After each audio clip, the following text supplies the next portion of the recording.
Hello everyone, welcome to my channel.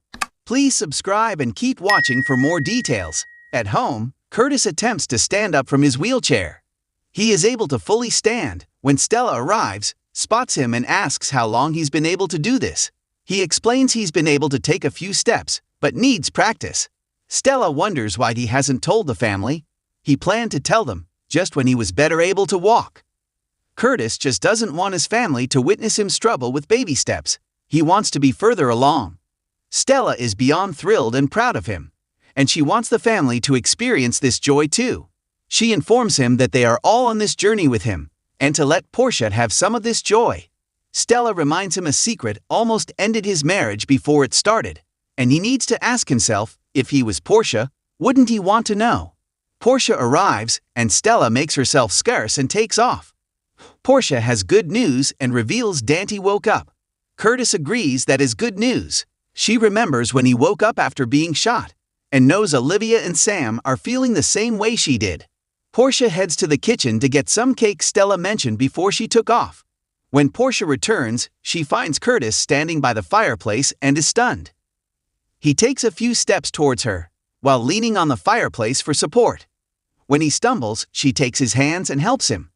He walks into her arms, they embrace and kiss.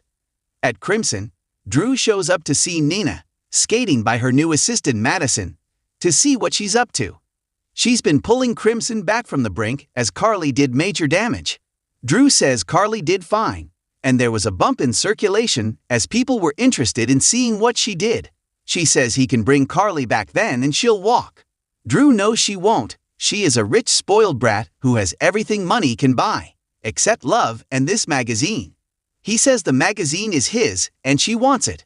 She rubs it in his face that he can't run it without her, and Carly is long gone. Drew says they could continue playing chicken, or they could focus on getting the fall issue out. Nina says they aren't getting the fall issue out. She's the driving force here. Drew is open to the possibility of working with her so they can both get something they want. Nina brings up his relationship with Carly ending and can't believe he doesn't want payback. He asks, "What has payback ever gotten you?" He says that is her problem. When things don't go the way she wants, she focuses on the wrong things. She says right now she has a sanctimonious boss who wants to lecture her when she should be working. Drew says he forgot she also likes to play the victim and reminds her of everything she's lost. She reminds him of the same and doesn't understand why he's still defending Carly.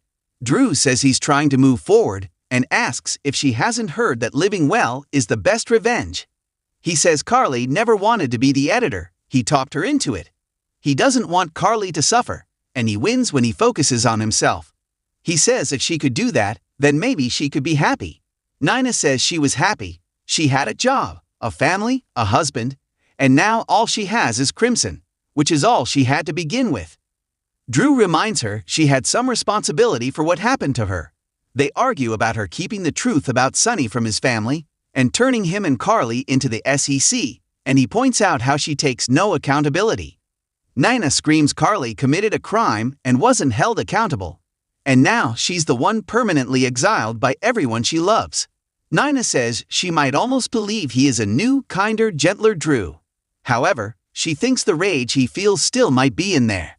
If there was a button he could push and Jason would disappear, and everything went back to how it was, and nobody else would know, would he push it?